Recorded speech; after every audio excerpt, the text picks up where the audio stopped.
Assalamualaikum warahmatullahi wabarakatuh. Alhamdulillah wa syukurillah wa salatu wassalamu ala rasulillah Sayyidina Muhammadin wa ala alihi washabihi ajma'in. Para pemirsa, sebentar lagi kita akan melakukan pesta demokrasi. Sebetulnya prosesnya sudah berlangsung nih. Nah, tentu yang kita harapkan bahwa bagaimana mencari pemimpin yang ideal untuk sebuah bangsa yang besar seperti Indonesia ini. Nah, bagi saya perlu kita mengenali, mengidentifikasi siapa yang akan menjadi nakoda kapal kita nanti. Ibaratnya Indonesia ini adalah perahu besar ini ya, dari ujung sampai ke ujung, Sabang sampai Merauke dengan jumlah penduduknya terbesar. Ya, apalagi kalau dilihat dari segi jumlah populasi umat Islam yang terbesar di dunia kan.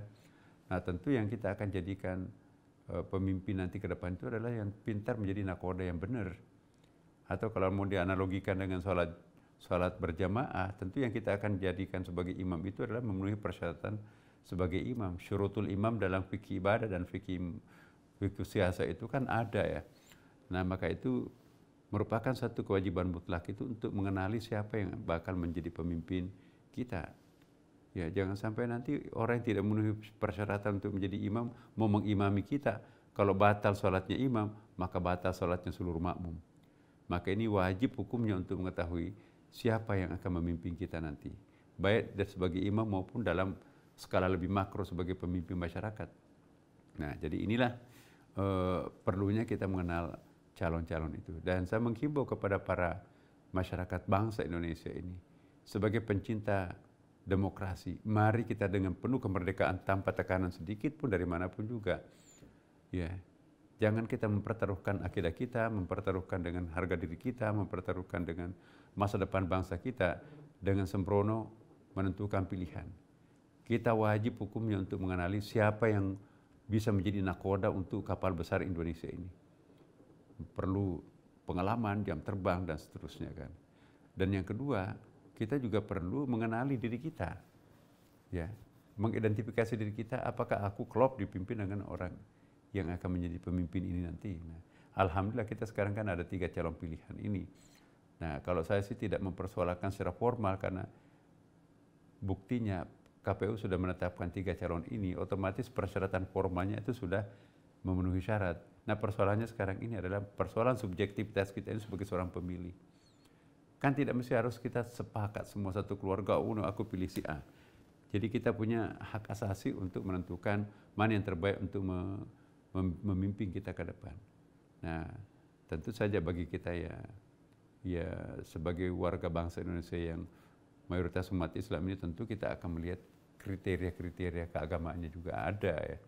Saya selaku Imam Besar Masjid Istiqlal Jakarta juga tentu menghimbau, mari kita merdeka memilih, menjatuhkan pilihan kepada siapapun yang menurut hati nurani kita sendiri, tanpa ada tekanan, tanpa ada paksaan.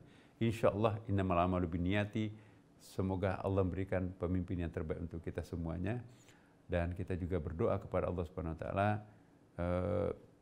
semoga pemilihan umum kita nanti akan datang ini berjalan lancar, aman, tertib, dan bebas rahasia.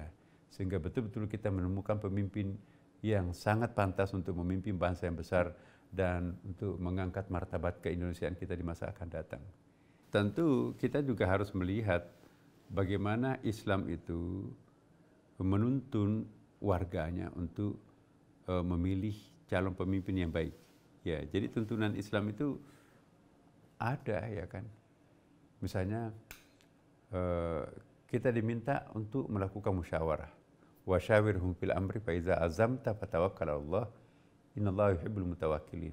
Jadi kita diminta untuk bermusyawarah menentukan pilihan mana yang terbaik. Ya kan? Dan tidak mesti harus sama ya kan. Dan memang juga isyaratnya dalam Al-Qur'an kan ada itu, misalnya la tadkhulu min babin wahidah wa tadkhulu min abwabin mutafarriqah.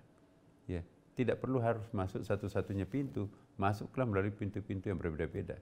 Nanti akumulasi mana yang terbaik, maka itu nanti akan menjadi isyarat, oh itu yang terbaik buat kita semuanya ya. Yang penting buat kita itu ada prinsip musyawarah ya kan. Jangan ada tekanan, jangan ada paksaan. Itu bukan musyawarah kalau ada tekanan.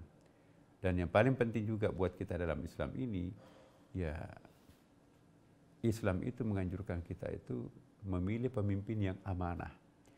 Karena yang diharapkan jadi pemimpin di sini bukan hanya menyelamatkan ekonomi kita jangka pendek, bukan hanya menyelamatkan bangsa kita di dunia ini, tapi yang mampu menuntun kita untuk berlabuh di pelabuhan surga di akhirat masa akan datang. Saya kira itu yang sangat penting juga untuk diingat oleh para pemirsa untuk kita semuanya. Terima kasih. Ya, semoga harapan-harapan kita semuanya tercapai, ya kan? Mari kita, Bapak, Ibu, para pemirsa dimanapun juga, kalau perlu salat istikharah untuk menjatuhkan pilihan mana yang terbaik. Itulah cara seorang Muslim kalau berhadapan dengan berbagai macam alternatif calon di antara sekian banyak calon. Dari kami, terima kasih. Semoga ada manfaatnya. Wassalamualaikum warahmatullahi wabarakatuh.